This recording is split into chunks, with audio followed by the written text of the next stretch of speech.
ఈ జిల్లాలో కొత్తగా తెలంగాణ వచ్చిన తర్వాత నేను ఎంపీగా ఉన్నప్పుడు 2016లో ఇక్కడ ఎయిమ్స్ ప్రారంభమైంది. దానికన్నా 2 సంవత్సరాలు 2014 2015లో మాకు ఆనాడు పార్టీ నుండి ఉన్న ఇన్స్ట్రక్షన్స్తోని పెద్ద ఎత్తున ఎయిమ్స్ కావాలని ప్రతినిత్యం కొట్లాడితే ఎయిమ్స్ మంజూరైంది. ఇది ఫస్ట్ బ్రౌన్ ఫీల్డ్ ఎయిమ్స్. ఎక్కడైనా గ్రీన్ ఫీల్డ్ ఇస్తారు, ఇక్కడ బ్రౌన్ ఫీల్డ్ ఎగ్జిస్టింగ్ నిమ్స్నే తీసుకొని ఎయిమ్స్గా కన్వర్ట్ చేసినటువంటి ప్రాంతం. అయితే 2016లో ప్రారంభమైతే ఇవాళ మనం 2025 అయిపోతుంది, అంటే 10 ఏళ్ళు. 10 ఏళ్లలో కూడా కనీసం ఎయిమ్స్లో ఇప్పటికీ ఒక ఎమర్జెన్సీ కేసు పోతే పట్టుకొని ముట్టుకొని చూసే దిక్కు లేకుండా ఉన్నది. మేము నిన్న పోయి అడిగినాం అక్కడ డైరెక్టర్ గారిని. పేరుకేమో 120 డాక్టర్లు ఉన్నారంటాడు, 400 నర్సులు ఉన్నారంటారు, కాకపోతే వైద్యం మాత్రం చేయలేమంటారు. ఎందుకు చేయలేరు, ఏం సంగతి అని డీటెయిల్గా ఆరాధించినాం. ఎయిమ్స్ డైరెక్టర్ గారిని కూడా కలవడం జరిగింది. ఫైనల్గా ఆమె చెప్పేది ఏంటి అంటే, ఇప్పుడు ఏదైతే కన్స్ట్రక్షన్ కంపెనీ ఉందో 750 కోట్లు ఇప్పటికే ఖర్చు చేసినాం, అయినా బిల్డింగ్లు పూర్తి కాలే. ఇంకా 450 కోట్లు ఎస్క్రో అకౌంట్లో ఉన్నాయి, కేంద్ర ప్రభుత్వం ఇచ్చిన డబ్బులు, అయినా కాంట్రాక్టర్ డీలే చేస్తున్నాడు అన్నమాట ఆమె చెప్పింది. నేను ఈ జిల్లాలో ఉన్నటువంటి మంత్రివర్యులు కోమటిరెడ్డి వెంకటరెడ్డి గారిని రిక్వెస్ట్ చేస్తూ ఉన్నాను, డిమాండ్ చేస్తూ ఉన్నాను, మీరు ప్రత్యేకించి ఆ కాంట్రాక్టర్ని మరి పిలిపించుకుంటారా, ఏం చేస్తారో చెప్పండి. తొందరగా మైల్ స్టోన్స్ ఇచ్చి ఎయిమ్స్ పూర్తి అయ్యేటట్టు చేయండి. ఎప్పుడు అడిగినా 15 రోజులు అంటాడట, అట్లా అనబట్టి 5 ఏళ్ళు అయింది.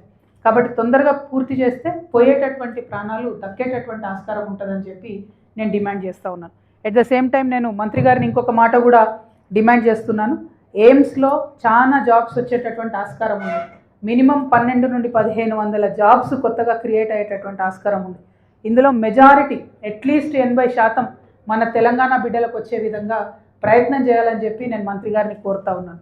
అన్ని రకాల జీవోలు ఉన్నాయి, అన్ని రకాల సపోర్టింగ్ మెటీరియల్ ఉంది. లోకల్ జాబ్స్ డిమాండ్ చేసేటటువంటి హక్కు మనకున్నది. కొన్ని ఎగ్జామ్స్ రాసే వాటిలో అయినా సరే ప్రిఫరెన్స్ ఇవ్వచ్చు, ఎగ్జామ్స్ లేకుండా కాంట్రాక్ట్లో తీసుకునే వాటిలో అయినా సరే మనకు ప్రిఫరెన్స్ ఇవ్వచ్చు. నేను డైరెక్టర్ గారికి కూడా 2 విషయాలు కోరిన. 1, తొందరగా బిల్డింగ్ ఫినిష్ చేయండి, 2 స్థానికులకు ఉద్యోగాలు ఇవ్వండి అని. ఈ 2 కూడా జిల్లా మంత్రివర్యులు వెంటబడి సాధించుకోవాలని చెప్పి నేను డిమాండ్ చేస్తూ ఉన్నాను.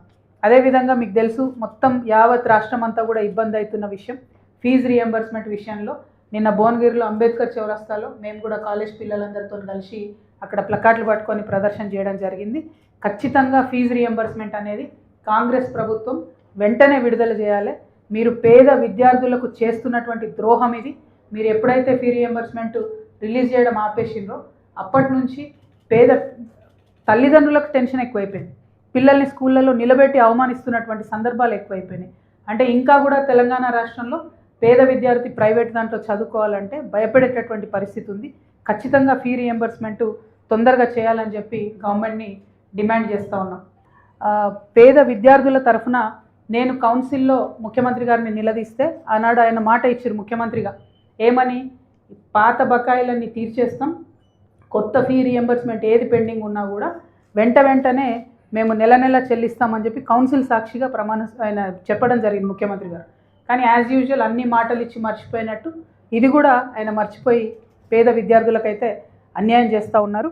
అదేవిధంగా ఆ తర్వాత మరి మన భువనగిరి రేణుకా ఎల్లమ్మ దర్శించుకోవడం జరిగింది. ఆమెకు చాలా మహిమ ఉంది. లక్కీగా నిన్న ట్యూస్డే కదా, మంగళవారం అమ్మకి ఇష్టమైన రోజు దర్శనం చేసుకోవడం జరిగింది. మరి అమ్మవారి దయ వల్ల ఈ ప్రాంతంలో ఉండేటటువంటి ప్రజాప్రతినిధులకు బుద్ధి రావాలని నేను కోరుకుంటున్నాను. ఎందుకోసం బుద్ధి రావాలని కోరుకుంటున్నా అంటే, RRR ఎల్లమ్మని చూసిన తర్వాత RRR రాయగిరి దగ్గర పోవడం జరిగింది. మేము రాయగిరి అనేటటువంటి ఊరు ఇప్పుడు భువనగిరి మున్సిపాలిటీలో ఒక భాగం అయిపోయింది. వాళ్ళ ఒక్క ఊరిలో 6-7 సార్ల భూమి పోయింది రకరకాల ప్రాజెక్టుకి. అయినా సరే మళ్ళొకసారి RRRలో వాళ్ళ భూమి తీసుకుంటా అని చెప్తున్నారు. ఇది చాలా అన్యాయం. ఆపోజిషన్లో ఉన్నప్పుడు కుంభం అనిల్ కుమార్ రెడ్డి గారు పోయి ఉర్రూతలు స్పీచ్లు ఇచ్చారు. నేను ఎట్టి పరిస్థితులలో దీన్ని ఆప్తా అన్నారు. ఇప్పుడేమో ఆయన సింపుల్గా చేతులెత్తేసిండ్రు. అదేవిధంగా కోమటిరెడ్డి వెంకటరెడ్డి గారు కూడా ఆనాడు ఆపోజిషన్లో ఉన్నప్పుడు అసలు ఇంచు కూడా పోనీయని నేను అని చెప్పినటువంటి వ్యక్తి ఇవాళ మంత్రిగా ఉన్నారు. మరి ఇవాళ మాత్రం తను మాట్లాడడం లేదు. ఇది కరెక్ట్ కాదు, చాలా అన్యాయం. ఈ విషయాన్ని దయచేసి ప్రజలు కూడా గమనించాలని కోరుతున్నాను. అయితే ఒక యాజ్ అ పాలసీ మ్యాటర్ దయచేసి నేను పత్రికా మిత్రుల ద్వారా ప్రజలకు చెప్పేది ఏంటంటే, అసలు రింగ్ రోడ్ అంటే ఏంటిది? అసలు రింగ్ రోడ్ అంటే ఉన్నటువంటి పట్టణాలు మున్సిపాలిటీలు వాటి చుట్టూ తయలేదు రింగ్ రోడ్ అవుతుంది. ఇప్పుడు వీళ్ళు నార్థన్ కారిడార్లో ఏదైతే RRR తలపెట్టిరో, ఈ RRR ఏంది మన భువనగిరి మధ్యలోకి వెళ్ళి పోతుంది. చౌటుప్పల్ మధ్యలోకి వెళ్ళి పోతుంది, లిటరలీ చౌటుప్పల్ 2 ముక్కలు అవుతున్నది. గజ్వేల్ మధ్యలోకి వెళ్ళి పోతుంది. అది ఎట్లా రింగ్ రోడ్ అవుతుంది? పట్టణాలను, ఆవాస స్థలాలను వాటి నుంచి దూరంగా హెవీ వెహికల్స్ని తీసుకుపోయేది రింగ్ రోడ్ అవుతుంది. అట్లా కాకుండా ఏం రింగ్ రోడ్డు, ఎందుకోసం రింగ్ రోడ్డు, ఎవరికి అర్థం కాని పరిస్థితి ఉంది. ఇంకొక మాట కూడా మనం దయచేసి ఆలోచన చేసుకోవాలి.